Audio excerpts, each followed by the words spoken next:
పవన్ కళ్యాణ్ పిఠాపురంలో మళ్ళీ తన టూర్ కొనసాగిస్తున్నారు. పూర్తి స్థాయిలో వచ్చేది కూటమి ప్రభుత్వమే, వైసీపీని చిత్తు చిత్తుగా ఓడించబోతున్నామని ప్రకటించారు. సాగునీటి ప్రాజెక్టులు పూర్తి చేసి రాష్ట్రాన్ని సస్యశ్యామలం చేస్తామని ప్రకటించారు.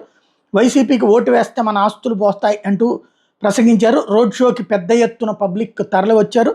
రాష్ట్రంలో వచ్చేది జనసేన, తెలుగుదేశం, బీజేపీ కూటమి ప్రభుత్వమేనని, వైసీపీ చిత్తు చిత్తుగా ఓడిపోవడం ఖాయమని ఆయన అన్నారు. అరటితో పండు తొక్క ప్రభుత్వాన్ని చెత్తబుట్టలో పడేసే రోజులు దగ్గర పడ్డాయన్నారు. సాగునీటి ప్రాజెక్టులను సకాలంలో పూర్తి చేసి రాష్ట్రాన్ని సస్యామలం చేస్తామని హామీ ఇచ్చారు.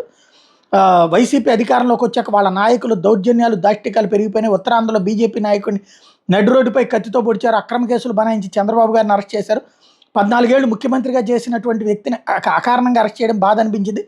రాజమండ్రి జైల్లో చంద్రబాబు గారిని కలిసినప్పుడు ఆయన ఎలాంటి ఆందోళన లేకుండా ప్రశాంతంగా ఉన్నారు. ఇది రాజకీయం, దెబ్బల సహజం, ఎన్ని ఎదురు దెబ్బలు తగిలినా ముందుకి కదలాలి అన్నారు. ఇలాంటి నాయకుడు ఉండటం వల్ల ఎన్ని సంక్షోభాలు ఎదురైన టీడీపీ క్యాడర్ చెక్కు చెదరలేదు.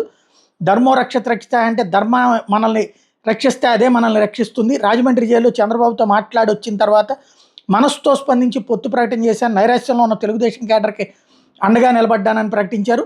అదే సందర్భంలో 2021లోనే చెప్పాను వైసీపీ వ్యతిరేక ఓటు చేయాలనివ్వనని. అందులో భాగంగానే మిమ్మల్ని మేము తగ్గించుకుని పొత్తు పెట్టుకున్నాం. వర్మ గారిని చట్టసభకు పంపించే బాధ్యత తీసుకుంటూ ఆయనకు అన్ని విధాల సంపూర్ణ మద్దతు ఇస్తానని ప్రకటించారు. వైసీపీకి ఓటేస్తే ఆస్తులు పోతాయని, ఓడిపోతారని తెలిసి అసత్య ప్రచారం చేస్తున్నారు. మరొక వైపున వర్మ ప్రకటించారు. మరోవైపున ర్యాలీలో జనం మాత్రం పెద్ద ఎత్తున తరలి వచ్చారు.